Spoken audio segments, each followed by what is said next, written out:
राध्या और प्रथम के बीच की दूरियां धीरे धीरे कम हो रही है, लेकिन उनके बीच का खिंचाव अब भी शब्दों से ज्यादा खामोशियों में बयां होता है। एक शाम जब राध्या कमरे में काम कर रही होती है, तभी अचानक फर्श पर फिसलन होने के कारण उसका संतुलन बिगड़ जाता है। संभलने का मौका मिलने से पहले ही वो सीधे बिस्तर पर लेटे प्रथम के ऊपर जा गिरती है। वो पल जैसे वहीं ठहर जाता है। दोनों की नजरें एक दूसरे में उलझकर रह जाती है। ना राध्या हटने की कोशिश कर पाती है और ना ही प्रथम अपनी नजरें हटा पाता है। कमरे की शांति में सिर्फ उनकी धड़कनों की आहट सुनाई दे रही होती है, जो इस बात का एहसास कराती है कि उनके बीच अनहा रिश्ता गहराता जा रहा है। दूसरी तरफ निहारिका अपने उस खास मोम के पुतले एमओएम को लेकर बेहद परेशान है, जिसे गलती से एक कबाड़ी वाला उठाकर ले गया है। निहारिका पागलों की तरह गलियों में उसे ढूंढते हुए उस जगह पहुंचती है जहां कबाड़ का ढेर लगा है। वहां पहुंचकर उसके होश उड़ जाते हैं जब वह देखती है कि कबाड़ी वाले उस अनमोल पुतले को पिघलाकर मोमबत्तियां बनाने की तैयारी कर रहे हैं।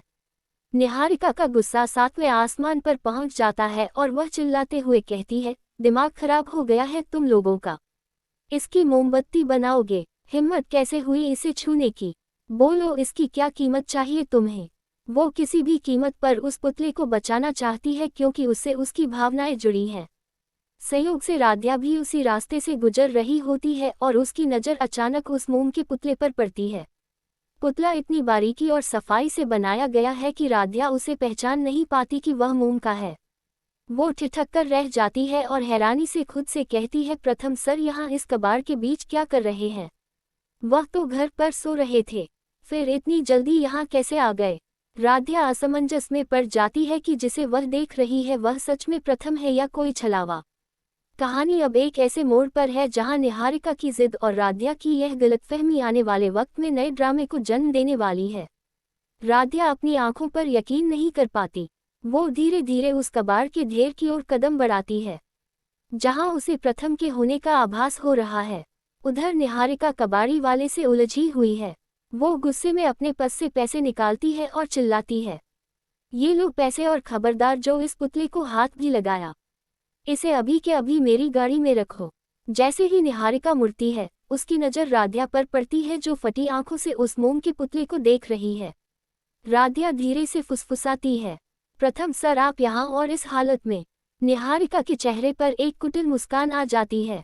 वो राध्या के करीब आकर बड़े ही तंज भरे लहजे में कहती है, क्या हुआ राध्या?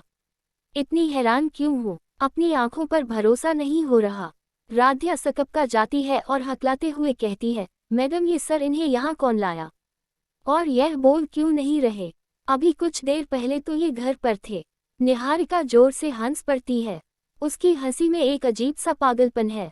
वह पुतले के चेहरे पर अपना हाथ फेरते हुए कहती है, ये तुम्हारे प्रथम सर नहीं है राध्या, यह मेरे प्रथम है और ये कहीं नहीं जा रहे। इन्हें मैंने खुद बनाया है, बिल्कुल वैसा ही जैसा मैं इन्हें देखना चाहती हूँ। खामोश और सिर्फ मेरे पास। राध्या को जैसे ही एहसास होता है कि वह जिसे इंसान समझ रही थी, वह दरअसल एक मोम का पुतला है, उसके पैरों तले जमीन खिसक जाती है। उसे समझ आ जाता है कि निहारिका का जुनून किस हद तक जा चुका है।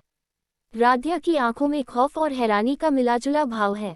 वह सोचती है कि जो औरत प्रथम सर के हूबहू पुतले के लिए इस कदर पागल है, वह असली प्रथम सर को पाने के लिए किस हद तक गिर सकती है। तभी निहारिका की आवाज राध्या के ख्यालों को तोड़ती है, देख क्या रही हो? घर जाओ और जाकर अपने उस असली प्रथम की देखभाल करो, क्योंकि उनकी परछाई तो अब मेरे कब्जे में है।